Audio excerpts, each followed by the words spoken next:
Good morning students. आप सभी जानते हैं कि मैं आपको मैथमेटिक्स करा रहा हूं और जो मैथमेटिक्स का टॉपिक चल रहा है हमारा वो चल रहा है डिस्काउंट। तो डिस्काउंट जो टॉपिक है वो प्रॉफिट एंड लॉस का ही एक पार्ट होता है और इससे रिलेटेड एक वीडियो हमने कल डाली थी। तो आज नेक्स्ट वीडियो में जो नए क्वेश्चन लेके चलते हैं तो उन क्वेश्चन की ओर चलते हैं स्टूडेंट्स। तो जो आज का फर्स्ट क्वेश्चन है वो ये है, कोई वस्तु अंकित मूल्य पर 20% की छूट देकर 24 रुपये में बेची गई। यानी कि कितने में बेची गई? 24 रुपये में। तो वस्तु का अंकित मूल्य ज्ञात करो। अब बच्चों 20% की छूट है तो 20% की छूट है तो 20% को फ्रैक्शन क्या होते हैं? 1/5। अब उसका MRP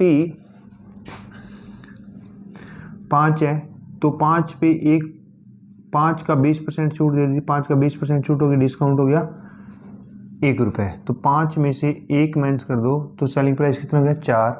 तो सेलिंग प्राइस कितना है? 24। तो 4 बराबर 24, 1 बराबर 6। तो 1 बराबर 6 हो गया। तो आपका MRP कितना है? 6 पंजे 30। तो इस तरह से आप MRP निकाल सकते हैं। तो 30 रुपये आपका MRP हो जाएगा। तो नेक्स्ट क्वेश्चन की ओर चलते हैं। तो नेक्स्ट क्वेश्चन है हमारा,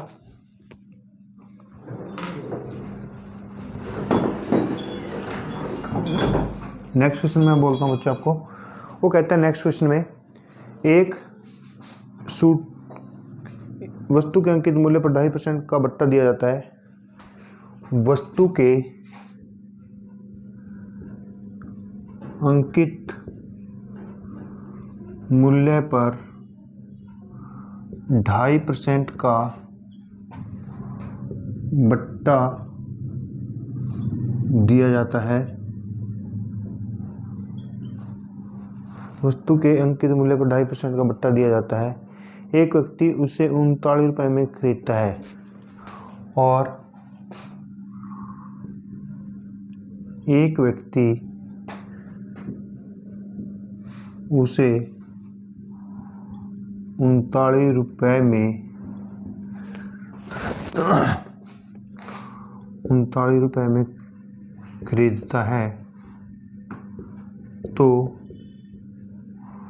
वस्तु का अंकित मूल्य बताओ। तो वस्तु का अंकित मूल्य बताओ। तो बच्चों आपको पता है 2.5%। तो उसने कितने का डिस्काउंट दिया? 2.5% का। 2.5% को क्या लिखते हैं हम? 5/2 गुणा 100। तो 20 दूनी 40, 1/40। तो MRP कितना होगा इसका? 40। 40 का 2.5% होता है बच्चों 1। डिस्काउंट कितना दे दिया उसने? 1। तो 40 में से 1 माइनस कर दिया तो 39 रुपये में उसने सेल कर दिया। तो 39 = 39, 1 = 1। अब 1 को 40 से मल्टीप्लाई कर देंगे तो MRP कितना हो जाएगा बच्चों? 40 रुपये। तो इस तरह से इन क्वेश्चनों को हम ऐसे फाइंड आउट कर सकते हैं। तो नेक्स्ट क्वेश्चन की ओर चलते हैं। हाँ जी, नेक्स्ट क्वेश्चन है बच्चों, एक सूटकेस का विक्रय मूल्य 864 रुपये है जो अंकित मूल्य पर 20% और 10% की छूट की क्रमिक छूट पर मिलता है। तो वस्तु का, अब बच्चों पहले हमारे पास एक ही डिस्काउंट था, अब 2 डिस्काउंट हैं। 2 डिस्काउंट के बाद देने के बाद आपको वो वस्तु 864 में मिल गई, यानी कि 864 रुपये में। तो उस पे वस्तु का अंकित मूल्य बताओ। तो आपने क्या करना है बच्चों, पहला डिस्काउंट है 20%, तो 20% का लिख सकते हैं 5। तो यहाँ पे आपका जो MRP है, सेलिंग प्राइस लगाओ, MRP लगाओ, ये आ जाएगा 5 में से 1 माइनस कर दो। यहाँ से कितना डिस्काउंट मिला आपको? 1 रुपये। तो 5 में से 1 माइनस कर दो 4।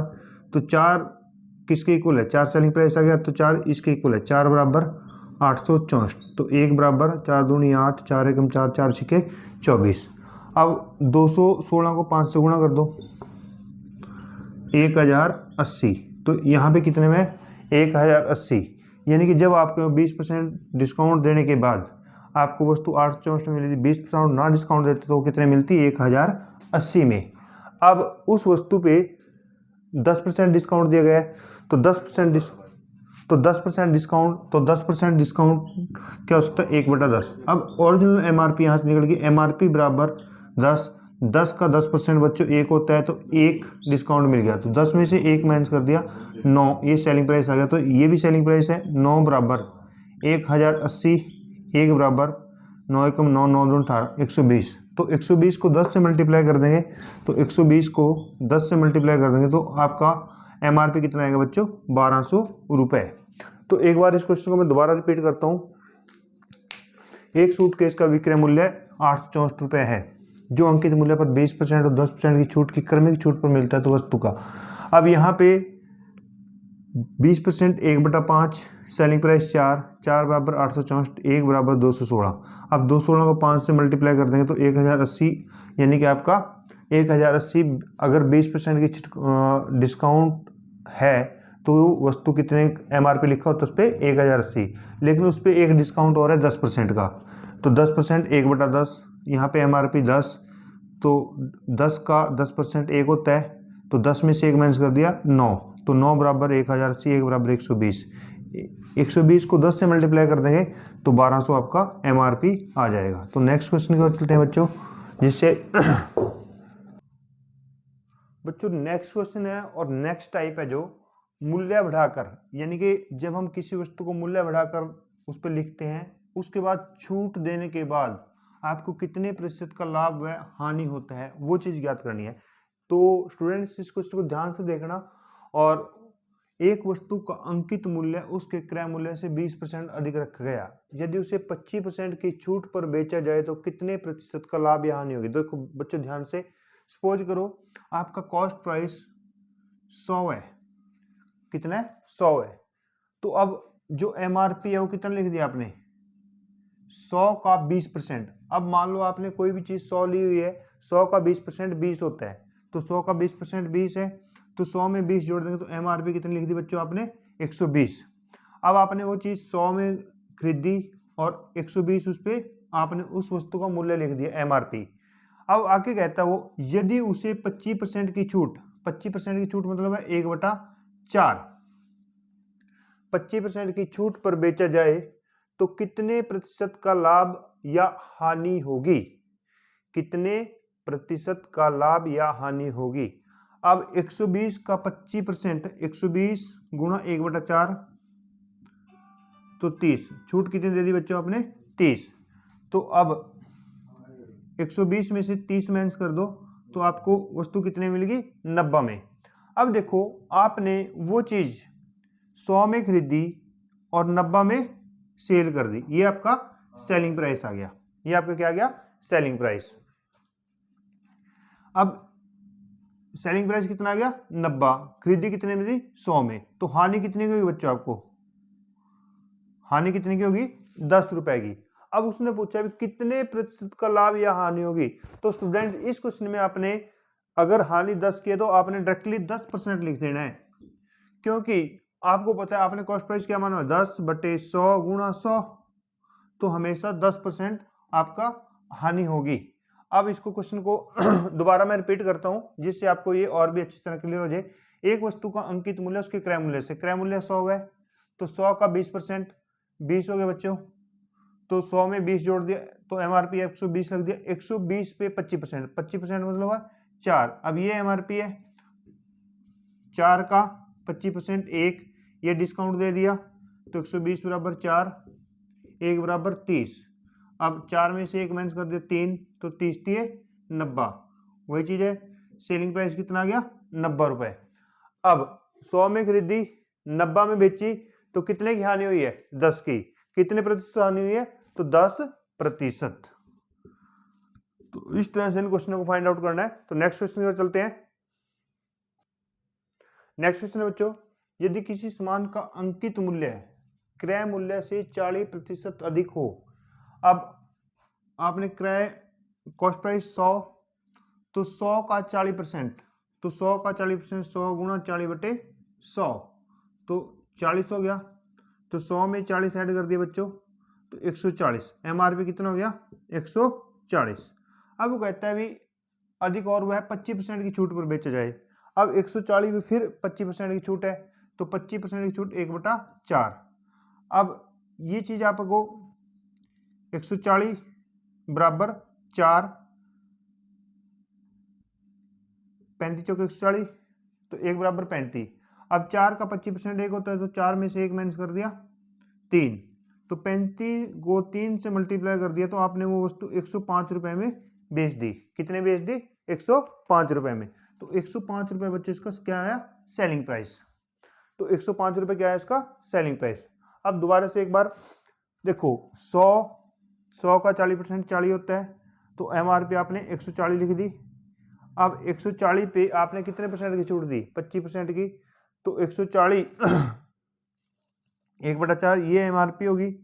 तो 4 बराबर 140, 1 बराबर 35, 4 का 25% 1, 4 में से 1 माइनस कर दिया 3, 3 की सेलिंग प्राइस होगी। अब 35 को 3 से मल्टीप्लाई कर दिया, 35 थी 105, तो 105 ओरिजिनल सेलिंग प्राइस क्या है? 105। अब आपने कितने में खरीदी थी? वो 100 में। बेचे कितने में? 105 में। तो कितने रुपए का फायदा हुआ? 5 रुपए का। अब प्रतिशत लाभ देखना है, तो प्रतिशत लाभ है, जब मैंने आपको बता दिया भी अगर कोई चीज आपने 100 ज्यूम की है, तो जो लाभ है वो वही परसेंटेज प्रॉफिट होता है, तो 5% का आपको लाभ हो गया। तो नेक्स्ट क्वेश्चन की ओर चलते हैं। तो नेक्स्ट क्वेश्चन है स्टूडेंट, राम ने एक अलमारी का क्रय मूल्य अंकित मूल्य उसके क्रय मूल्य से 30% बढ़ाकर लिखा। तो कॉस्ट प्राइस लिख लो बच्चे 100। अब MRP कितनी हो जाएगी? 100 का 30%, 100 गुणा 30/100, तो 100 प्लस 30 130, 100 प्लस 30 130। यदि वह 20% की छूट पर अलमारी को बेचे तो उसे कितने प्रतिशत का लाभ व हानि होगी? अब 20% की छूट, तो डिस्काउंट कितने? 20%। 20% मतलब 1/5, तो 5 बराबर बच्चों 130, 1 बराबर 5 दूनी 10 26। अब 5 में से 1 माइनस कर दिया, तो उसने 4 रुपए में उसको सेल कर दिया। सेल 4 रुपए में करके 26 गुणा 4, 26 चौके 104, 104 रुपए में उसने सेल कर दिया।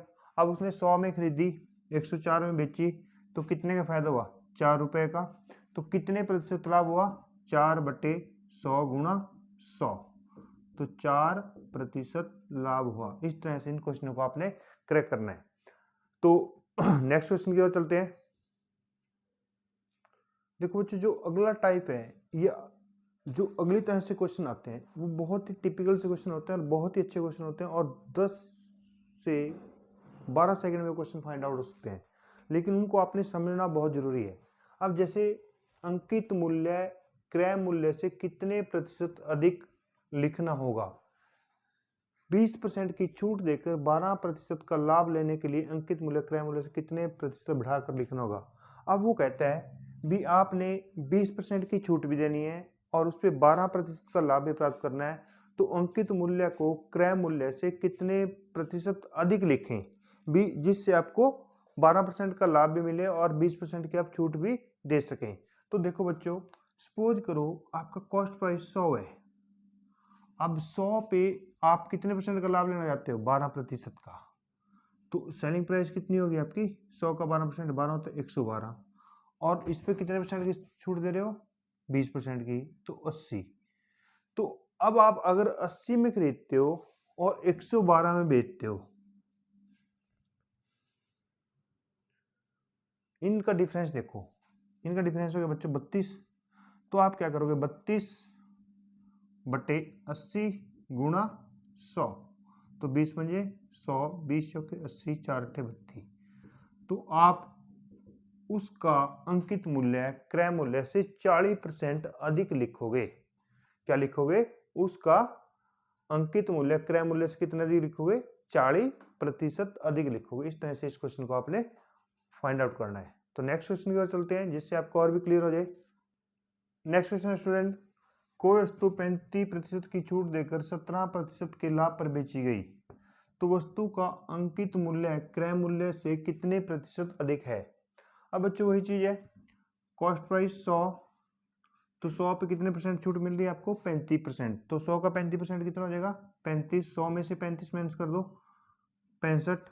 और कितने प्रतिशत लाभ प्राप्त करना चाहते हो? 17%। तो 100 पे का 17% बच्चों 17 होता है, तो 117। तो ये सेलिंग प्राइस है, ये आपके अगेन कॉस्ट प्राइस है। अब आप इन दोनों का डिफरेंस करो, 35 + 17 52, 35 + 1 17 52। तो आपने 52/65 × 100, तो 13 चौके 52, 13 पंजे 65, 20। तो आपको 80% अधिक लिखना होगा अंकित मूल्य क्रय मूल्य से। तो इस तरह से हम इन क्वेश्चनों को फाइंड आउट कर सकते हैं। बहुत ही इजी तरीके से इन क्वेश्चनों को हमने फाइंड आउट किया है। तो नेक्स्ट क्वेश्चन की ओर चलते हैं। नेक्स्ट क्वेश्चन स्टूडेंट, एक घड़ी का निर्धारित मूल्य 720 रुपए है। एक व्यक्ति ने 2 बट्टा पुरुष से 550 रुपये 80 पैसे में खरीदा। यदि पहला डिस्काउंट 10% है तो दूसरा डिस्काउंट ज्ञात करना है आपने। अब देखो बच्चों, आपको इस क्वेश्चन में क्या दिया हुआ है भी, उसका अंकित मूल्य दिया हुआ है, उसने उसे कितने में खरीदा वो चीज़ दी हुई है, और पहला डिस्काउंट 10% है तो दूसरा डिस्काउंट आपने फाइंड आउट करना है। तो इस तरह के क्वेश्चन में कैसे करेंगे देखते हैं। अब 10% डिस्काउंट है तो 10% डिस्काउंट मतलब 1/10 है, तो ये इसका ओरिजिनल मूल्य हो गया। अब अंकित मूल्य ये MRP ये हो गया। तो 10 का 10% एक होता है, ये डिस्काउंट दे दिया, तो 10 में से 1 माइनस कर दिया तो 9 में उसने खरीद लिया। अब 720, 10 = 720, तो 1 = 72। तो 72 को 9 से गुणा कर दोगे तो 9 दूनी 18, 9 से 63 और 1 64। तो उसने कितने में खरीद लिया पहले डिस्काउंट के बाद? 648 में। लेकिन उसने फाइनली कितने में खरीदा उसको? 550 रुपये 80 पैसे में।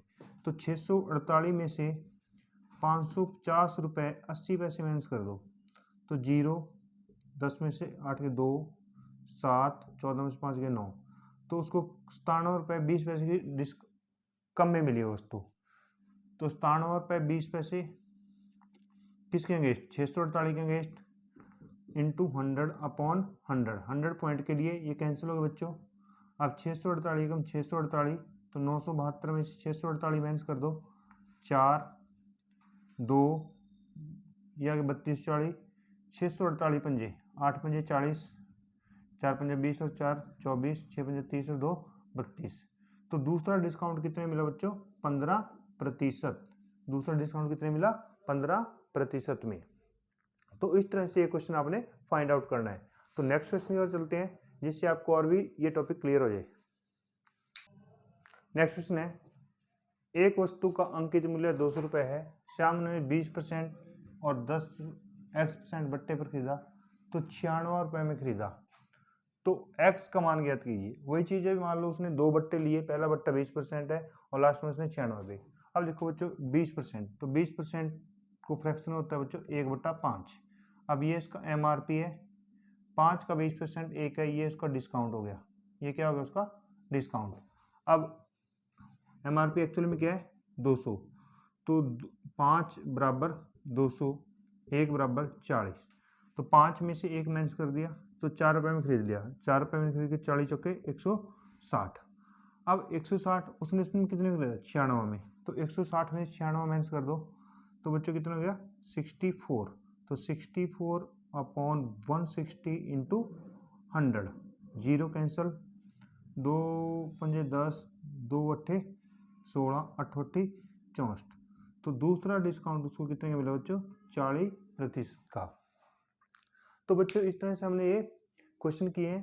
तो बच्चों आपने जो डिस्काउंट का जो टॉपिक है, मैंने इसकी 2 वीडियो डाली हैं। आज की जो वीडियो में आपको बहुत अच्छे क्वेश्चन किए हैं। उम्मीद है कि वो क्वेश्चन आपको समझ में आए होंगे। अगर बच्चों ये वीडियो आपको अच्छी लगी है तो इसको प्लीज़ लाइक कीजिए, शेयर कीजिए। थैंक्स।